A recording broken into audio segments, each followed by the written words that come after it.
certainly when it comes to my community, I don't see too many people there. Even at the high-rank administrative level or at the lower level. So I think I'm looking for inclusion. I'm willing to participate. I'm willing to deal with race. And I know about race.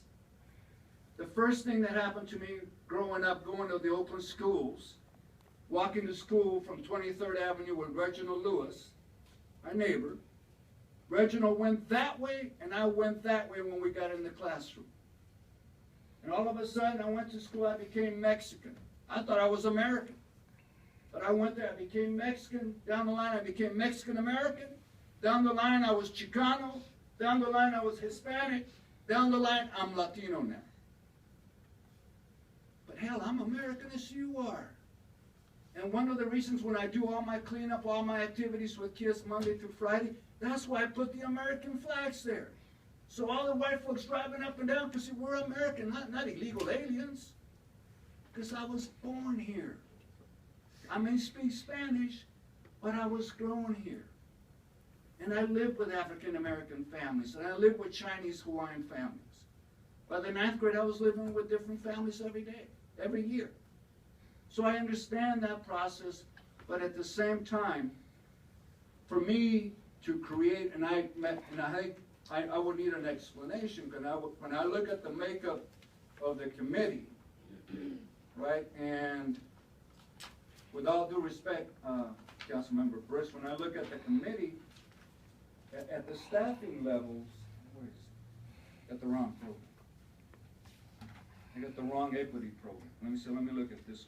When I look at the description, the director is $232,000. The project manager is $194,000. The policy analyst is $176,000. The administrative assistant is $91,000, and the operator and maintenance cost is $124,000. The total estimated cost is $819,000. So I guess, you know, the kids in my block say, well, what do I get? Do I get a glass of water, 25 cents, or a ride to school? And so I think those are the questions that we need to address.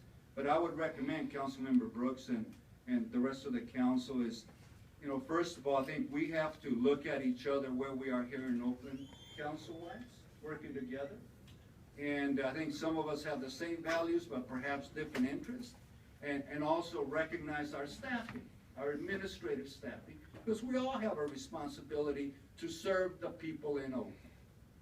And it used to be growing up in the 1970s in Berkeley, in the city of Oakland, that we as Chicanos or we as African Americans, especially if we were government employees, we were to give back to our neighborhood.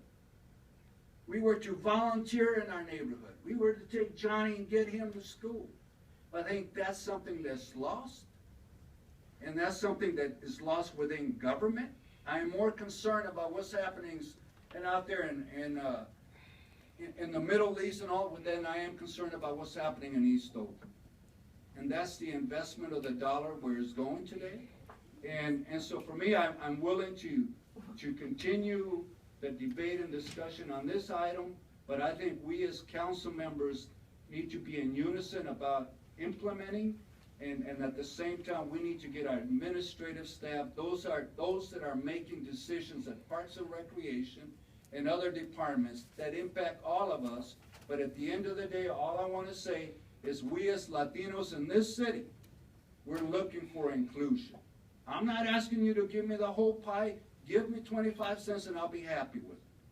But we're asking for inclusion and representation because we are now making up 25–27% of the population, and we're in unison with other populations in the city of Oakland. And that's what I asked for, and I would be more than willing to participate, and I appreciate your leadership, Councilmember Brooks. Thank you. Thank you, Councilmember Gallo. I'm cognizant of the fact that it's 6 o'clock.